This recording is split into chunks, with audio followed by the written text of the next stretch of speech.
സംസ്ഥാനത്ത് ട്രോളിംഗ് നിരോധനം നിലവിൽ വരാൻ പോവുകയാണ്. ഇനി 3 ദിവസം കൂടി കഴിഞ്ഞാൽ യന്ത്രവൽകൃത ബോട്ടുകളും വലിയ വള്ളങ്ങളും കടലിൽ ഇറങ്ങില്ല. ഈ മാസം 9-ന് അർദ്ധരാത്രി മുതൽ തുടങ്ങുന്ന ട്രോളിംഗ് നിരോധനം മത്സ്യത്തൊഴിലാളികളെ ഏറെ ആശങ്കയിലാഴ്ത്തുന്നു. 52 ദിവസം നീണ്ടു നിൽക്കുന്ന ഈ നിരോധനം ജൂലൈ 31-ന് അർദ്ധരാത്രി വരെ നീളും. നമ്മുടെ കേരളത്തിലെ ഏറ്റവും വലിയ സാമ്പത്തിക സ്രോതസ്സാണ് മത്സ്യബന്ധന മേഖലകൾ, പ്രത്യേകിച്ച് വൈപ്പിങ്കരയുടെ ഹാർബർ മേഖലയിൽ ഏറ്റവും കൂടുതൽ നമ്മൾ കാണുന്നതും ഈ മത്സ്യത്തൊഴിലാളികൾ തന്നെയാണ്. മാർക്കറ്റിംഗ് മേഖലയിൽ പോയാലോ അവിടെ ഏറ്റവും കൂടുതൽ ഡിമാൻഡുള്ള ഒരു ഐറ്റം എന്ന് പറയുന്നത് മുനമ്പം പച്ചമീനാണ്.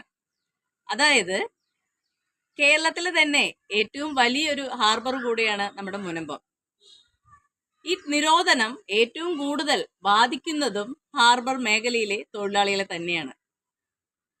നിരോധന സമയങ്ങളിൽ ട്രോളിംഗ് വലകൾ ഉപയോഗിച്ചിട്ടുള്ള മത്സ്യബന്ധനങ്ങൾ അനുവദനീയമല്ല. അതുപോലെ തന്നെ ഒഴുക്കുവല, പഴ്സിൻ നെറ്റ് എന്നിവ ഉപയോഗിച്ചുള്ള മീൻപിടുത്തവും പാടില്ല എന്നാണ്.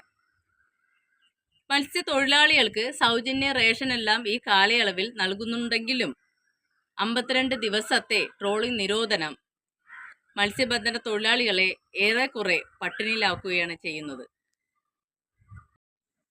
മുട്ടകളിട്ട് കൂടുതൽ മത്സ്യസമ്പത്ത് ഉണ്ടാകുന്ന കാലഘട്ടമാണ് ജൂൺ ജൂലൈ മാസങ്ങൾ. കടലിന്റെ അടിത്തട്ടിൽ മീൻ മുട്ടയിട്ട് പെരുകുന്ന ഈ കാലഘട്ടത്തിൽ ട്രോളിംഗ് വലകൾ ഉപയോഗിച്ചിട്ടുള്ള മീൻപിടുത്തം മത്സ്യസമ്പത്തിനെ തന്നെ നശിപ്പിക്കുന്നതിനാൽ 1988-ൽ ഗവൺമെന്റ് കൊണ്ടുവന്നിട്ടുള്ള ഒരു നിയമമാണ് ട്രോളിംഗ് നിരോധനം. ഈ അടുത്ത കാലത്തുണ്ടായ കപ്പലിന്റെ അപകടം, അത് ആ തീരദേശ തൊഴിലാളികളുടെ തൊഴിൽ നഷ്ടത്തിന് പിന്നാലെ വന്ന ഈ ട്രോളിംഗ് നിരോധനം ഇടിവെട്ടേറ്റവന്റെ തലയിൽ പാമ്പുകടി ഏറ്റ പോലെയുള്ള അവസ്ഥയിലേക്ക് നമ്മുടെ മത്സ്യത്തൊഴിലാളികളെ എത്തിക്കുകയാണ്.